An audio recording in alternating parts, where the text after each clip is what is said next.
अब हमारा next example है, हमें इवेल्युएट करना है इस इंटीग्रल को। ठीक है, अब आपको यहाँ पे कनेक्टिंग पोर्शन गिवन नहीं है, तो जिसमें आपको कनेक्टिंग पोर्शन ना गिवन हो उस चीज़ के लिए हम कनेक्टिंग में क्या रखेंगे, sine M x cos N x दे रखा है, तो कनेक्टिंग में क्या रहेगा आपका, उसको हम किस तरह से कनेक्ट करेंगे, I M minus two N वाले जो इंटीग्रल हमने फर्स्ट एग्जाम्पल किया था उससे कनेक्ट करेंगे, जो किसके इक्वल होगा 0 to pi by two sine M minus two X cos N X D x.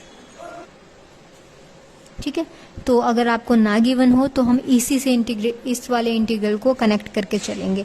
और गिवन क्या है, आई एम एन इक्वल है हमारा 0 to pi by two sine M x cos N X D X. ठीक है, इसको इस चीज़ से कनेक्ट करना है, वही स्टार्ट करेंगे।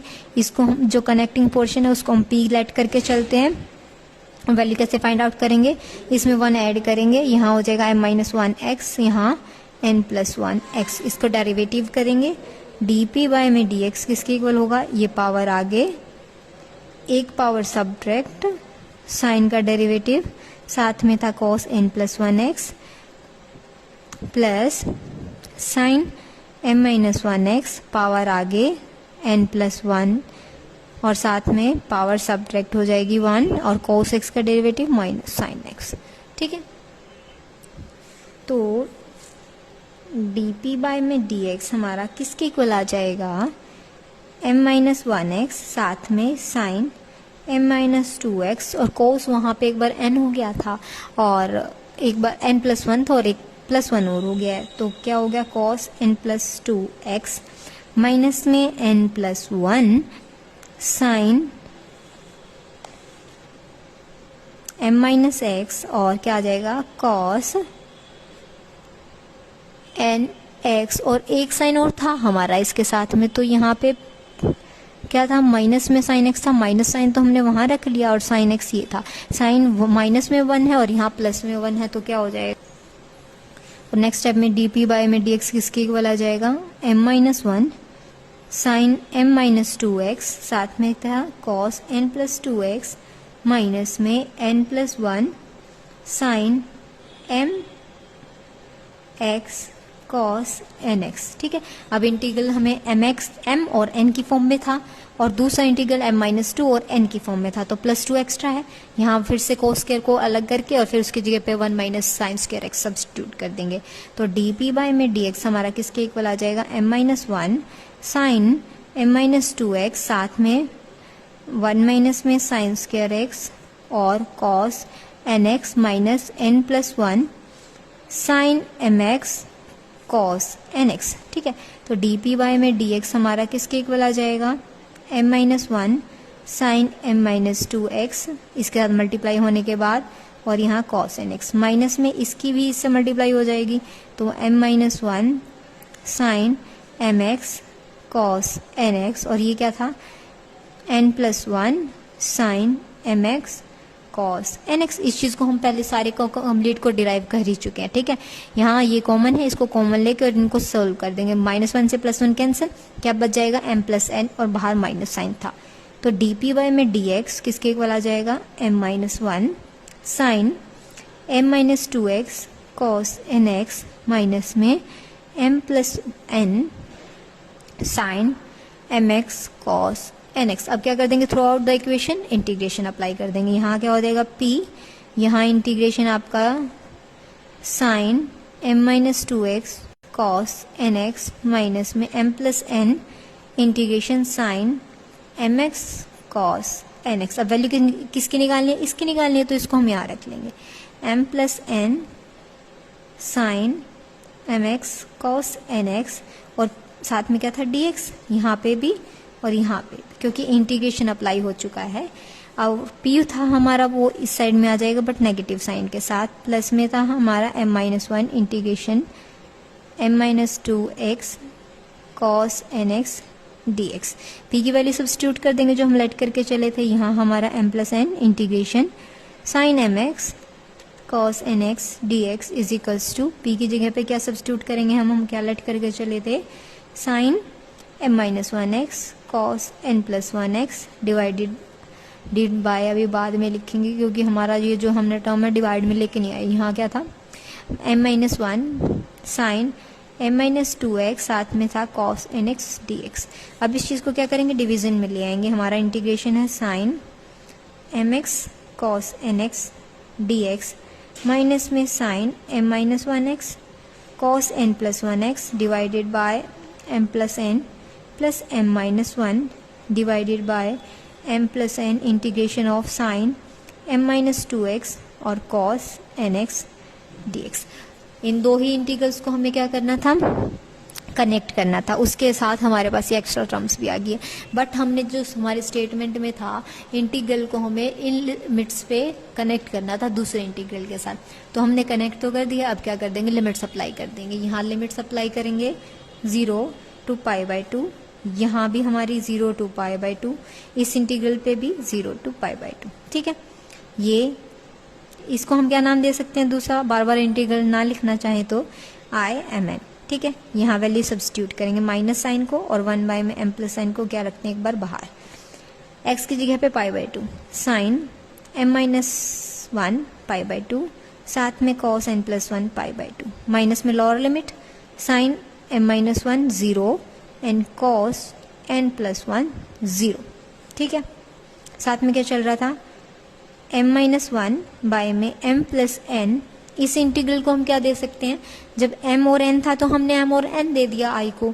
यहाँ क्या है m-2 n। ठीक है, अब साइन π/2 पे तो 1 होता है, कोस π/2 पे 0, तो 1 इंटू 0 0। यहाँ साइन 0 0, कोस 0 1, 0 इंटू 1 फिर से 0, तो यहाँ क्या कंप्लीट हो जाएगा, ब्रैकेट 0 0 के मल्टीप्लाई में कुछ भी हो आपके पास क्या हो जाएगा 0, यानी ये टर्म तो आपकी complete 0।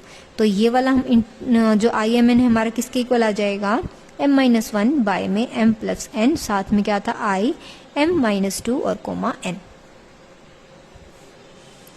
Equals to m-1 m plus n i m-2 n।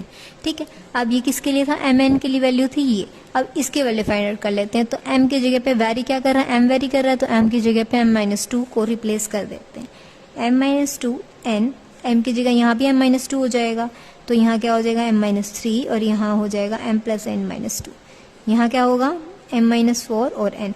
अब ये किस चीज़ की वैल्यू आ गई, इसकी वैल्यू आ गई, तो इस वैल्यू को उठा के हम यहाँ प्लेस कर देंगे। ये फर्स्ट इक्वेशन, ये हमारी सेकंड इक्वेशन। सेकंड वाली वैल्यू को हम फर्स्ट में पुट कर देंगे।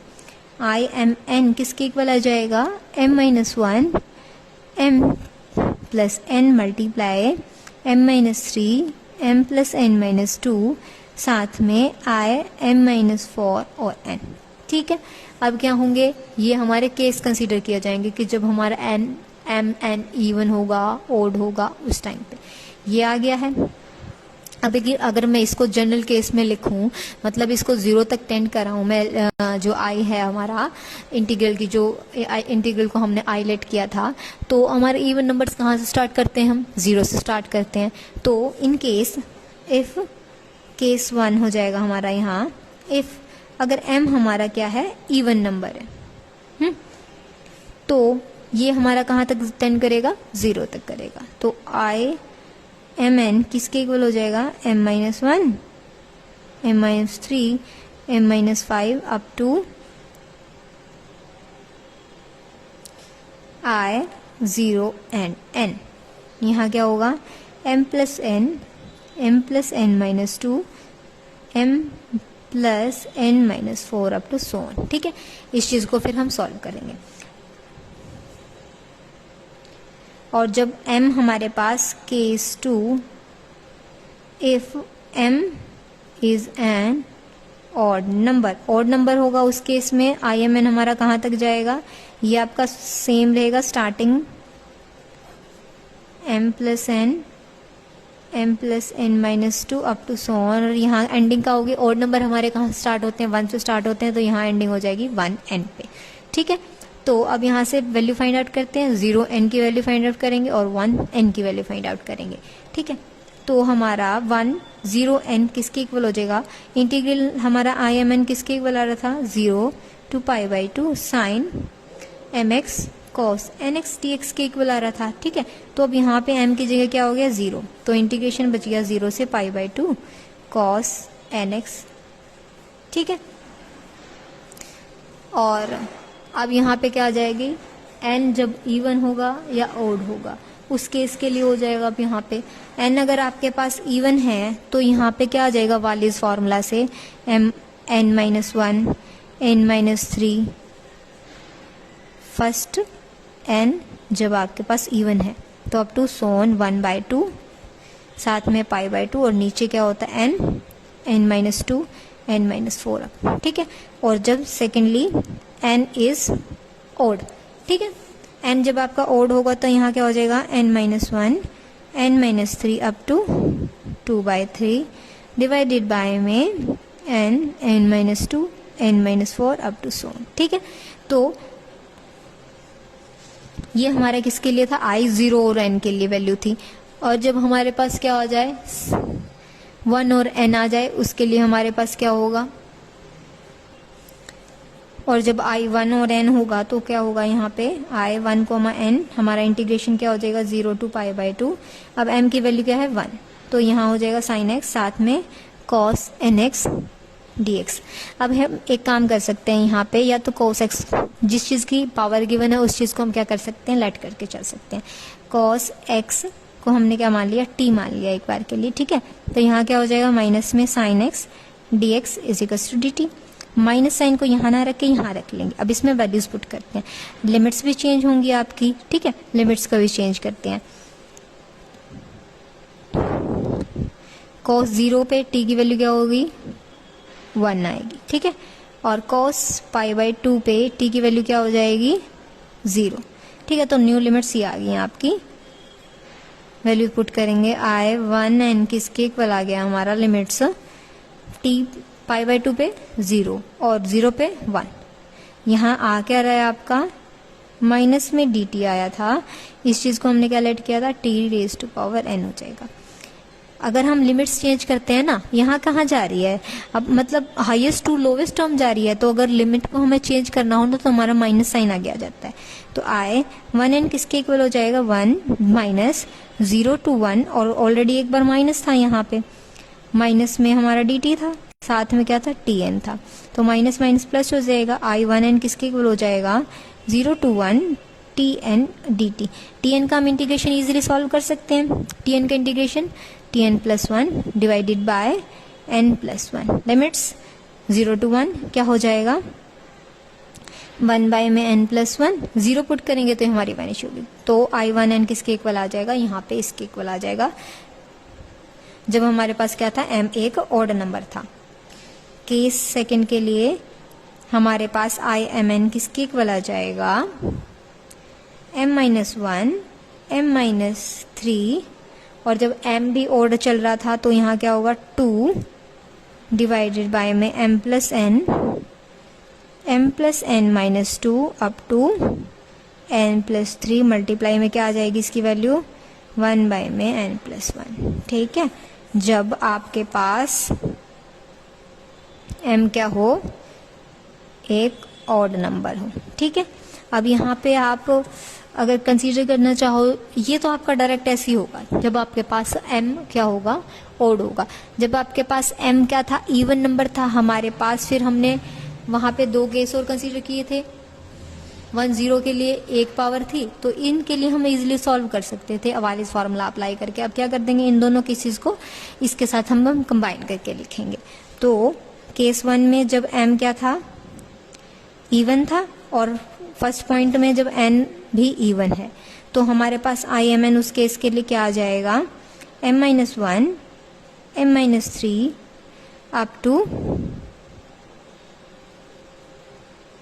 1, साथ में n वाला भी कंबाइन कर देंगे n minus 1 n minus 3 up to 1, ठीक है, डिवाइडेड बाय में m plus n minus 2 up to divided by में क्या होगा n प्लस 2, ठीक है। n के लिए क्या होगा n माइनस 2 अप टू 2, और साथ में क्या आना था π/2, ठीक है। और जब आपके पास केस फर्स्ट का ही सब पार्ट है, ये फर्स्ट था ये सेकंड था, m तो इवन है बट n इज ऑड, तो उस केस के लिए हमारे पास क्या हो जाएगा, आई एम एन किसके इक्वल होगा, m-1 m-3 up to 1 divided by m plus n minus 2 up to n plus 2, और n जब ओड था तो n-1 n-3 up to 2 n-2 up to 3। ठीक है, वहाँ π/2 कब आ रहा था, जब हमारे पास n क्या था, एक इवन नंबर था, और यहाँ n कब क्या आ रहा है, एक ओड नंबर आ रहा है, तब ये था। तो जब भी हमें कोई भी क्वेश्चन इवेल्युएट करना है तो वहाँ पे हम क्या करेंगे, चेक करेंगे कि m अगर इवन है, n भी इवन है, तो हम ये अप्लाई कर देंगे। रिजल्ट्स को आपको ध्यान रखना पड़ेगा, m अगर इवन है, n ओड है, तो हम ये करेंगे हमारे पास। और इन केस आपके पास क्या आ रहा हो, m ओड नंबर आ रहा हो, तो हम ये अप्लाई कर देंगे यहाँ पे। ठीक है, अब हमें इस क्वेश्चन के बेसिस पे जो रिडक्शन फॉर्मूला हमने डिराइव किया उसके बेसिस पे इसको सॉल्व भी करना है, इवेल्युएट करना है। तो m यहाँ पे क्या है, m इज ऑड और n क्या है, इज इवन। ठीक है, तो यहाँ पे वैल्यू अप्लाई करते हैं। n इवन है वो फॉर्मूला लिखेंगे, और m ऑड है उसके लिए फॉर्मूला लिखेंगे। और π/2 हमारा उसी केस में आएगा जब हमारे पास m और n दोनों क्या होंगे, इवन होंगे। m एंड n जब दोनों ही इवन होंगे उस केस में ही आपका π/2 आएगा। अगर आपका एक भी क्वांटिटी ओड नंबर हो जाती है, दोनों होंगे जब, तो बिल्कुल ही नहीं एग्जिस्ट करेगा π/2। अगर आपकी एक भी क्वांटिटी अगर ओड है तो वहाँ पे π/2 नहीं आएगा। ठीक है, यहाँ क्या होगा आपका, किसके इक्वल हो जाएगा, यहाँ पे वैल्यू सब्स्टिट्यूट करेंगे, m माइनस में 1 चलता है, फॉर नेक्स्ट m-1 के बाद क्या आता है, m-3, तो यहाँ क्या हो गया, 2 हो गया। ठीक है, ऑड नंबर था तो 2 पे एंडिंग होगी। बाय में इसको हम कंबाइन करके सॉल्व करेंगे, तो साथ में दूसरे वाला भी सॉल्व कर लेते हैं। यहाँ क्या हो जाएगा, n-1 3 और n-3 क्या हो जाएगा, 1। ठीक है, खत्म यहाँ पे। और नेक्स्ट में क्या होगा, m प्लस n, तो यहाँ 9 9 - 2 7 7 - 2 5 और 5 - 2 3, क्योंकि ये क्या है, एक ओड टर्म आ रही है, तो लास्ट में हमारे पास नीचे क्या आ जाएगा, 3। तो इसको सॉल्व कर लेंगे, हमारा क्या आ जाएगा, 3 से 3 कैंसिल, 8 बाय में 9 7 से 63 63 5 जा आपके पास क्या आ जाएगा, 5 n 31। तो ये हमारा क्या आ जाएगा, आंसर। ठीक है, जब हमारे पास m और n दोनों ही इवन होंगे तो π/2 आएगा, जब एक भी ओड है तो हमारे पास π/2 नहीं आएगा। अंडरस्टूड।